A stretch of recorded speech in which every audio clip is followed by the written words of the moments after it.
Hello दोस्तों, welcome back to my channel. I am doctor Hemant और आज हम बात करेंगे कि आशीर्वाद से क्या फ़र्क पड़ता है। जब हम बड़ों का आशीर्वाद लेते हैं तो हमें कुछ कुछ मिलता है। देखो, बड़ा कोई भी हो सकता है, जैसे तुम्हारे पेरेंट्स हो गए, तुम्हारे भाई हो गए, तुम्हारी बहन हो गई। और क्यों हम उनसे आशीर्वाद ले रहे होते हैं? हम उनसे आशीर्वाद इसलिए ले रहे होते हैं ताकि उनकी ब्लेसिंग्स हमारे कामों को सफल कर सके। अब सोचने वाली बात है, क्या सच्ची में उनकी ब्लेसिंग काम करती है? हाँ, कभी कभी ऐसा होता है कि जब हमें लगता है कि चीज़ें नहीं हो रही हैं, लेकिन उनकी ब्लेसिंग की वजह से हमारा काम बनने लग जाता है। बिलीव मी, जब आपके पेरेंट्स आपके लिए ब्लेसिंग देते हैं, वो आपको दुआएं देते हैं, जब आप उनके पैर छूते हो, जब उनसे आशीर्वाद लेते हो, उनको गुड मॉर्निंग बोलते हो, तो उनकी तरफ से आपके लिए दुआएं निकलती हैं। तो आप मंदिर में क्या कर रहे होते हो? मंदिर में भी तो उनके पाँव छू के भगवान से आशीर्वाद ही ले रहे होते हो ना, उनसे, ताकि आपके काम बने। और आपके माँ बाप तो आपके जीते जागते भगवान है।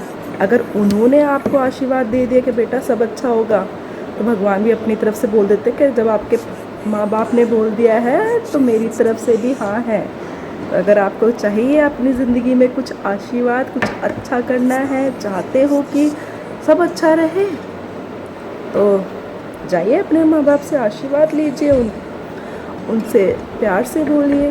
अब आशीर्वाद का मतलब भी यही नहीं है कि आपने गुड मॉर्निंग बोला, आशीर्वाद लिया और फिर बदतमीज़ी से बात करें। नहीं, आशीर्वाद का मतलब ये है कि आप उनसे तब भी तमीज़ से बात कर रहे हैं, समझ रहे हैं? उनसे रिस्पेक्ट से बात कर रहे हैं, उनको प्यार दे रहे हैं, उनको उनसे थोड़ा टाइम उनके साथ स्पेंड कर रहे हैं। तो अगर आप उनके पैर नहीं भी छूते हो, समझ रहे हो, तो भी उनके दिल से आपके लिए दुआएं निकलती हैं।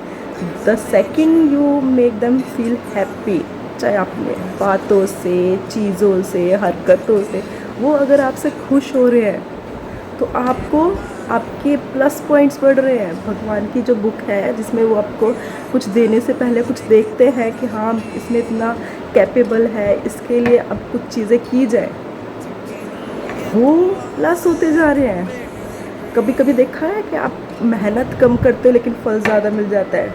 आपने पढ़ाई थोड़ी कम की होती है लेकिन आपके नंबर ज़्यादा आ जाते हैं। वो ऐसे ही नहीं आ जाते, आपके पीछे कोई बैकिंग है, किसी की दुआएं हैं, किसी की पॉजिटिव थिंकिंग है जो आपको चाहता है कि आप अच्छा करो। तो सुबह सुबह अपने माँ बाप के पास जाइए, उनको हक कीजिए, उनको लव यू बोलिए, उनको थैंक यू बोलिए। थैंक यू बोलना इज़ वेरी इम्पॉर्टेंट। जब आप थैंक यू बोलते हो तो आप एक्सेप्ट कर रहे होते हो कि they are doing something for you, not something. Even सोचो, आपकी एग्जिस्टेंस आपके पेरेंट्स से है।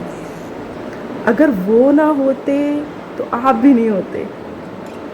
ठीक है, तो हमेशा ग्रेटिट्यूड रखिए अपने पेरेंट्स के लिए, उनसे प्यार से बात कीजिए और बहुत सारी रिस्पेक्ट दीजिए।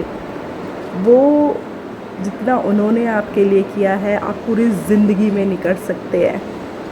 ये मान के चलिए, आप जितना भी करेंगे वो उनके लिए कम ही होगा। आप कितना करोड़ों भी उनको दे देंगे तो भी उनका पूरा नहीं कर पाएंगे। ठीक है, तो इसलिए थैंक यू बोलो। जब आपको चलना नहीं आता था तब उन्होंने हाथ पकड़ के चलाया। जब आप कहीं पर भी चोट खाते रहते तो आपको बचाया कि आप इधर न टकरा जाए, उधर न टकरा जाए। कितनी बार होता है बच्चे बिस्तर से गिर जाते हैं तो कुछ करके पिल्लोज रखते हैं, कुछ करते हैं, 24 घंटे किसी को बिठा के रखते हैं, देखते रहते हैं कि मेरा बच्चा गिर ना जाए। कुछ भी काम कर रहे होते हैं तो बस उनकी एक नज़र वहाँ होती है कि मेरा बच्चे को कुछ होना नहीं चाहिए, मैं इधर काम ज़रूर कर रहा हूँ। ऐसा भी एक इंसिडेंस है जब मुझे चोट लग गई थी और मेरे पापा लखनऊ में थे, तो बेचारे फटाक से अपना काम छोड़ के सुबह तक घर आ गए थे। तो सोचो कितनी चीज़ें हैं, कितना करते हैं पेरेंट्स जो हमें महसूस भी नहीं होने देते और बस करते जाते हैं। तो with this, thank you for listening me, respect your parents, take care और अपना ख्याल रखिए और मुझे लाइक एंड सब्सक्राइब कीजिए। बाय।